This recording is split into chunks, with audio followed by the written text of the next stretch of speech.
Dear students, आज हम लोग बात कर रहे हैं एक important topic, differentiation of composite function, या हम जिसको कहें चेन रूल। अब डिफरेंशिएशन में बच्चों को जो दिक्कत होती है उस पर मैं बात करना चाह रहा हूँ।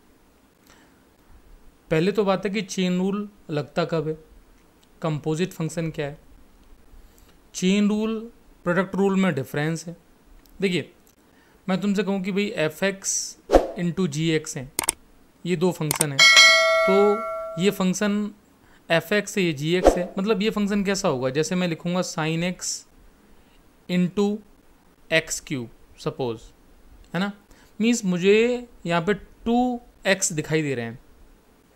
कंपोजिट फंक्शन जो होगा ना, उसका फॉर्मेशन कैसा होगा, एफ ऑफ जी एक्स, इस टाइप का। जैसे वो ऐसा मिलेगा साइन ऑफ एक्स क्यूब, मतलब आपको सिर्फ x एक ही बार दिखाई देगा, है ना। तो ये तो बेसिक पहले पहचान लो कि ये कंपोजिट फंक्शन है और ये प्रोडक्ट ऑफ टू फंक्शंस हैं। अब बात आती है कि चेन रूल किस में लगता है। Chain rule basically composite function की प्रॉपर्टी है ना। कंपोजिट फंक्शन का डिफरेंशिएशन करने के लिए हम लोग चेन रूल का यूज़ करेंगे, और जितनी भी बेसिक प्रॉपर्टीज़ हैं डिफरेंशिएशन की उनका यूज़ करेंगे, ठीक है। चेन रूल की नेसेसिटी क्यों हुई, जैसे मैं आपसे कहूँ साइन एक्स का डेरिवेटिव तो मुझे पता है कि कॉस एक्स होता है, लेकिन साइन एक्स क्यूब का कोई फॉर्मूला नहीं है ना। तो जो एक्स क्यूब वाला ये फंक्शन है, ये बेसिकली कंपोजिट फंक्शन का पार्ट है ना। अब उसका डिफरेंशिएशन कैसे करेंगे, that is called the chain rule. तो उसके लिए यदि मैं तुम्हें समझाऊँ कि सपोज मेरे पास कोई फंक्शन हो एफ जी एक्स, जैसे ये लिखा हुआ है एफ जी एक्स, तो सबसे पहले जो फंक्शन बाहर दिखाई दे रहा है, बाहर कौन है भाई, एफ है, इसका डेरिवेटिव कर दो और अंदर वाले फंक्शन को एज इट इज़ रहने दो, जो कुछ भी पड़ा हुआ है। जैसे एक्स क्यूब है तो एक्स क्यूब पड़ा रहने दो उसको। फिर अगली बार इसी के इनटू में, या इनटू है ये, है ना, इनटू बना देते हैं, इनटू है ये, एक्स में समझ लेना। इनटू में जो फंक्शन अंदर है ना, उसका डेरिवेटिव और यहाँ पर कर दो। अच्छा, सपोज 3 फंक्शन है तो फिर ये काम चलता रहेगा। मतलब ऐसा कोई क्वेश्चन है कि f of g of h x है, तो हम सबसे पहले क्या करेंगे, बाहर वाला फंक्शन है उसका डेरिवेटिव करेंगे, बाकी अंदर जो कुछ भी है जैसा है वैसा का वैसा ही रहेगा, ऐसे ही रहेगा, इनटू। अब इसके अंदर जो भी था उसका डेरिवेटिव करेंगे, यानी जी डैश। अब जो एच एक्स है वो वैसा का वैसे ही रहेगा। अब इसके अंदर जो है, जी के अंदर जो भी है यानी एच एक्स है, उसका डेरिवेटिव एच डैश एक्स, और एक्स का डेरिवेटिव अल्टीमेटली 1। तो बेसिकली कंपोजिट फंक्शन को आप पहचान लोगे तो अपने आप हो जाएगा। कुछ एग्जांपल समझते हैं, आराम से समझना है इसको, और डिफरेंस समझना कि कंपोजिट फंक्शन और प्रोडक्ट ऑफ द फंक्शन में। पहले तो ये कॉमन सेंस है, मुझे ये बताना पड़ रहा है, ये मैं बच्चों की ऑब्जर्वेशन को लेके बात कर रहा हूँ। बहुत से बच्चे डिफरेंस नहीं कर पाते हैं कि फंक्शन कंपोजिट है या फिर product of the two function है। यानी ये लिखा है sine x into x cube, तो इसमें ऐसा कोई फीचर नहीं लगने वाला है, इसमें तो यू इंटू वी का सिंपल फॉर्मूला लगेगा। Got it. कुछ एग्जांपल्स लेते हैं, जैसे मैं कहूँ log of sine x square. अब ये कैटेगरी कौन सी है बताओ आप, ये वाली है, F G H x. Log x एक फंक्शन, फिर साइन एक्स है, और फिर एक्स स्क्वायर है। तो सबसे पहले किसका करोगे आप, लॉग का। तो लॉग में बाकी फंक्शन तो उसके अंदर ही आएगा, तो लॉग का क्या होता है 1/x। तो 1 के अंदर जो कुछ भी है वो सारा का सारा आ जाएगा, यानी साइन एक्स स्क्वायर यहाँ आ जाएगा। यदि मैं इसको एफ एक्स मान के इसका डेरिवेटिव फाइंड कर रहा हूँ, ये एफ एक्स है, देन ये जो प्रोसीडिंग हो रही है वो किसकी हो रही है, एफ डैश एक्स के लिए हो रही है। Got it. तो ये साइन एक्स स्क्वायर आ गया। अब इनटू में आ गई, अब मुझे अंदर जो फंक्शन था उसका इनटू में यहाँ करना है, जी डैश करना है, तो साइन का क्या करेंगे, कॉस एक्स स्क्वायर आ जाएगा। फिर एक्स स्क्वायर का क्या आएगा 2x, और x का क्या आएगा 1। तो फाइनली ये जो आंसर है उसको लिख सकते हैं 2x cos x square whole upon sine x square. ठीक है, सिंप्लीफाई कर लो, इसको लिख लो 2x कॉट एक्स स्क्वायर, ये चल जाएगा। बात समझ में आ गई। मैं कोशिश करूँगा ऐसे एग्जांपल्स और ले लेते हैं हम लोग, जिससे कि आप बस इनको अंडरस्टैंड कर सको, समझ लो। चलें आगे। देखो, सपोज एक एग्जांपल और ले लेते हैं। यहाँ पर बहुत सारे एग्जांपल ही लेंगे। e to power sine x square. ठीक, अब ये भी कंपोजिट फंक्शन है, बेसिकली इसमें 3 फंक्शन है, ई टू पावर एक्स है, फिर साइन एक्स है, फिर एक्स स्क्वायर है, तो इसको भी एफ एक्स बोल दिया।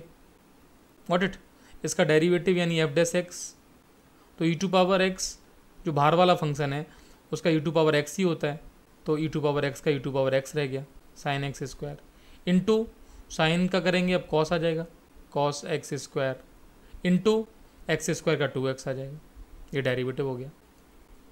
ठीक है, और क्वेश्चन लिया sine e to power x square, तो सबसे पहले बाहर कौन है, अब साइन है, तो इसके एफ डैश एक्स की बात करते हैं, तो साइन का क्या कॉस, कॉस के बाद अंदर कुछ भी चेंज नहीं करना है, ई एक्स स्क्वायर ऐसा का ऐसा ही रहेगा। अब ई टू पावर एक्स स्क्वायर, तो ई टू पावर एक्स का ई टू पावर एक्स रहेगा, वही रहेगा। अब एक्स स्क्वायर का करेंगे तो वो 2x आ जाएगा। बात समझ में आ रही है? समझ में आए, बस इनको समझते जाओ और देखते जाओ, है ना। तो कंपोजिट फंक्शन की डीलिंग इजीली हो जानी चाहिए और अच्छे से हो जानी चाहिए। और चलें आगे, एक और क्वेश्चन लिया, जैसे मैंने लिया साइन इनवर्स एक्स क्यूब, तो फंक्शन बाहर वाला कौन है, साइन इनवर्स है। अब साइन इनवर्स का डेरिवेटिव क्या है, 1/√1 माइनस, अब जो भी आएगा उसका स्क्वायर, तो इसका स्क्वायर, इंटू, मतलब आपने तो उसको x की तरफ वर्क किया है, इंटू में ये 3x स्क्वायर आ जाएगा। तो फाइनली इसका answer 3x square within square root 1 minus x to power 6 आ जाएगा। ठीक है, और देखते हैं। देखिए क्वेश्चंस की कोई कमी नहीं है, बस अपनी दिमाग में फिट करना है कि हमें इन क्वेश्चंस को प्रोसीड कैसे करना है, और फिर हम लोग बहुत सारे इसके मेथड्स भी सीखेंगे कि डिफरेंट फंक्शंस के अकॉर्डिंग, जैसे पैरामीट्रिक फॉर्म हो गई, f x to power g x function हो गई, है ना, उनको भी सीखेंगे। जैसे सपोज ये क्वेश्चन लिया ई टू पावर एक्स, इसको बहुत सारे तरीके से कर सकते हैं, सिंपल तरीका हम अभी यूज़ करेंगे कौन सा, चेन रूल वाला ही। तो ई टू पावर एक्स, तो बाहर वाला ई देखो तो उसके ई टू पावर एक्स दिखाई देगा, तो इसका एफ डैश एक्स क्या होगा भाई, तो बाहर वाले का उसके according e to power x का ई टू पावर एक्स होता है, फिर अंदर वाला ई टू पावर एक्स होता है, फिर एक्स का 1 हो जाता है, ये आंसर आ जाएगा। Got it? चलिए स्टूडेंट्स एक क्वेश्चन और ले लेते हैं, है ना। डिफरेंट क्वेश्चंस की डीलिंग करनी है। एफ एक्स गिवन है लॉग, और लॉग में जो गिवन है वो क्या है, वो इम्पोर्टेंट बात है। ये है log 7 log x बेस 7, ये सेटअप गिवन है, इसको डेरिवेटिव करना है। तो सबसे पहले मैं आपसे पूछूं कि log x बेस e का डेरिवेटिव क्या है, तो इसका डेरिवेटिव तो सबको पता होना चाहिए, 1/x होता है। व्हाट इट, फिर मैं आपसे कहूँ कि भाई इसका 1/x होता है, तो log x बेस a का डेरिवेटिव क्या होगा, तो इसका फार्मूला बना लो या फिर प्रॉपर्टी लगा लो कि भाई बेस चेंज फार्मूला ये होता है लॉग में, तो ये हो जाएगा log a, ऐसे हो जाएगा सेटअप। ये कुछ भी नहीं किया, जिसको लॉग थोड़ा सा पता था उसने एक बेस चेंज फार्मूला लगा लिया। उसके अकॉर्डिंग क्या होगा, ये तो कांस्टेंट है, ये तो आ जाएगा बाहर, है ना, log a बेस e, और log x का वो सिंपल 1/x फिर हो जाएगा। मीन्स फार्मूले के लिए कन्वर्जन की बात करें तो ये formula 1/log a base e into 1/x आ जाएगा। तो यहाँ एफ डैश एक्स निकालेंगे तो क्या आएगा, अब इसमें 1/a यानी ये तो एक काम करेगा log 7, तो log 7 base e into 1/x में ये पूरा का पूरा नीचे आ जाएगा log x बेस 7, फिर अगेन इसमें लगाएंगे तो फिर आ जाएगा log 7 बेस e और इसका 1/x। तो इसको सिंप्लीफाई करो तो थोड़ा सिंप्लीफाई कर सकते हैं, ये हो जाएगा log 7 बेस e का whole square into 1/log x base 7 into 1/x, ये इसका एफ डैश एक्स निकल के आ जाएगा। ठीक है, तो ऐसे बहुत सारे क्वेश्चन हैं जो हम लोग सिंप्लीफाई कर सकते हैं। कुछ क्वेश्चंस ट्रिकी हैं, उनमें ट्रिक यूज़ करके सिंप्लीफाई करना है। अच्छा, बात आती है कि जब ऑब्जेक्टिव सिनेरियो है तो मैं तुमसे कहूँ कि मुझे क्वेश्चंस के लास्ट तक तो पहुँचना ही पड़ेगा, क्योंकि ऑब्जेक्टिव में आंसर मैटर करेगा। अब आंसर मैटर करेगा तो सपोज़ जैसे मैं एक एग्जांपल लेता हूँ, एफ एक्स मैंने दिया, अभी तक तुम ये समझ में आ रहा है कि भाई कंपोजिट फंक्शन का मीनिंग क्या है ना। बहुत से बच्चे इस चीज़ को ही समझ नहीं पाते कि भाई ये कंपोजिट फंक्शन का मीनिंग ये है। जैसे सपोज इसको डिफ्रेंशिएट करना है, एफ डैश एक्स निकालना है, तो भाई इसको एफ डैश एक्स निकालना है, इसका मतलब अल्टीमेटली मुझे इसको सिंप्लीफाई करना पड़ेगा। और वो फर्दर चलते चलते हम लोग सिंप्लीफाई कर भी सकते हैं। जैसे मैं ये कहूँ कि एक बार एक काम करो, अभी रफली तो इसको log 10 और u लिख लो और एक बार डिफ्रेंशिएट करो। तो log 10 u के लिए एफ डैश एक्स क्या होगा, ये होगा log, पहले log का करेंगे क्योंकि बाहर वाला फंक्शन log है, तो 1/10u। अब u की पोजीशन जो भी है वो रख दो यहाँ पे, प्लस x/2 है ना, इनटू अब 10u का करेंगे तो sec स्क्वायर आ जाएगा, π/4 प्लस x/2। अब ऑब्वियसली x/2 का करेंगे तो 1/2 आ जाएगा। अब आंसर ये सही है, लेकिन ट्रिग्नोमेट्री के हिसाब से अभी इसको कन्वर्ट करना बाकी है। तो इसको साइन अपॉन कॉस और वो सिंप्लीफाई किया तो 1/2 अपने पास है, यहाँ पे आ जाएगा साइन π/4 प्लस x/2। एक तो ये आ जाएगा, एक कॉस कैंसिल हो जाएगा, एक कॉस यहाँ से आ जाएगा π/4 प्लस x/2। अब 2 साइन इंटू कॉस भी क्या होता है, ये साइन 2 हो जाएगा, मीन्स 1/साइन ऑफ ट्वाइस। तो साइन 2 में क्या आएगा, π/2 आ जाएगा प्लस x आ जाएगा।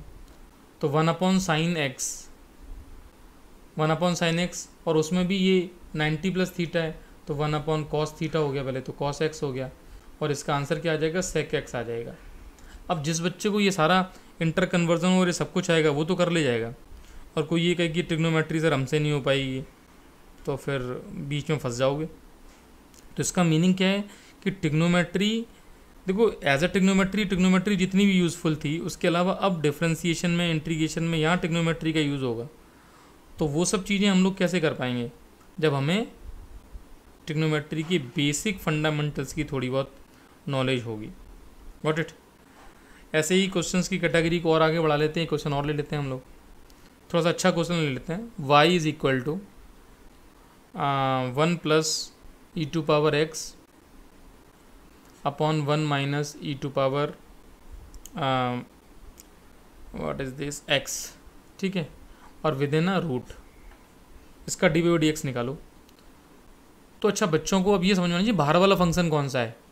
जैसे मान लो ये तो मैं बाद में करूँगा, पहले मैं ये दूँ तुम्हें y is equal to root sine x, तो तुम सबसे पहले किसको डिफ्रेंशिएट करोगे, कौन सा बाहर वाला फंक्शन दिखाई दे रहा है, तो रूट दिखाई देना चाहिए बाहर। अब मुझे ये दिक्कत होती है बच्चों को, ये समझ में नहीं आएगा कि देखो f(g)x की जो कैटेगरी थी उसमें क्या देखना है, सबसे बाहर कौन है, फिर उसके अंदर कौन है, फिर उसके अंदर कौन है, इस फोकस पे आना है। तो सबसे बाहर कौन है, रूट है, यानी इस फंक्शन को f(x) को आप चाहो तो साइन एक्स की पावर हाफ लिख सकते हो, यस और नो।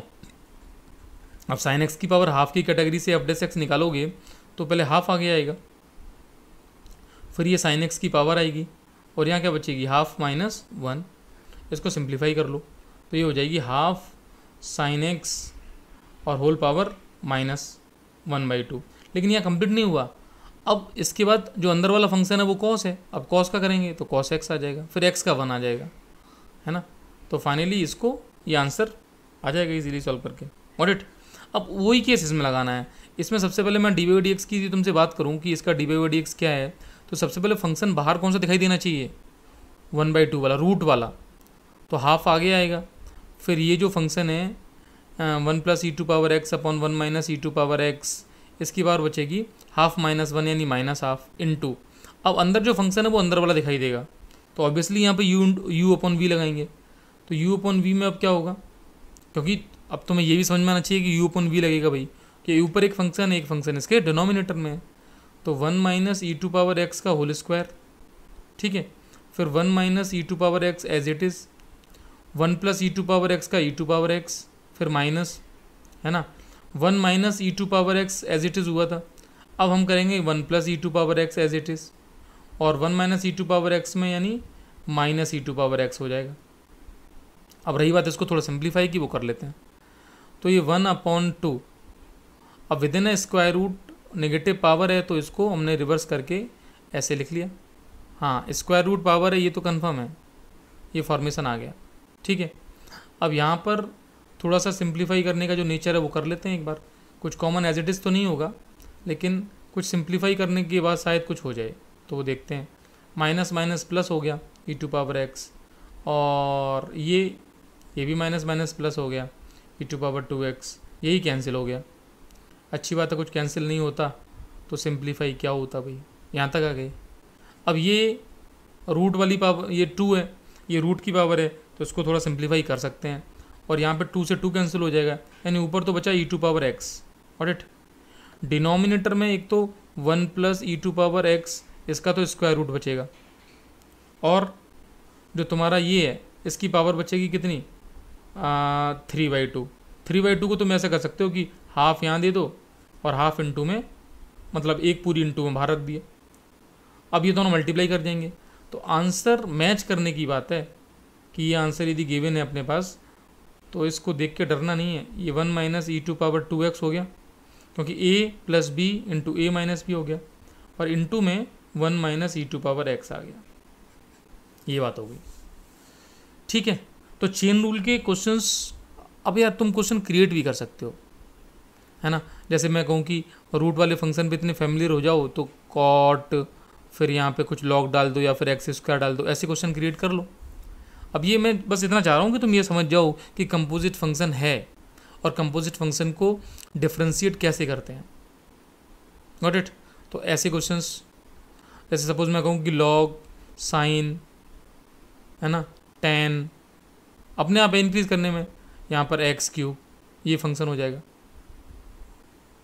तो आप कंपोजिट फंक्शन को समझ गए हो तो चेन रूल लगा के इन सारे क्वेश्चंस को डिफ्रेंशिएट करके देखें, पहली बात। दूसरी बात है, आपके पास R.D. शर्मा हैं और भी बुक्स हैं, तो जिन बुक्स में जो भी क्वेश्चंस आपको समझ में आए वो सॉल्व करें, है ना। बताएं कुछ दिक्कत हो रही है तो चेन रूल के बेसिक कॉन्सेप्ट को समझने की कोशिश करें। फिर मैं इसको फंडामेंटल को एक बार रिकॉल करता हूँ। चेन रूल को लगाने के लिए कंपोजिट फंक्शन पहचानना है, और लेमेंस टर्म में बात करूँ ना, जो जनरल आदमी समझ सके कि कंपोजिट फंक्शन वो होंगे जहाँ पर तुम्हें सिर्फ एक x दिखाई देगा, है ना, तो उनको हम लोग डिफ्रेंशिएट कर देंगे। ओके।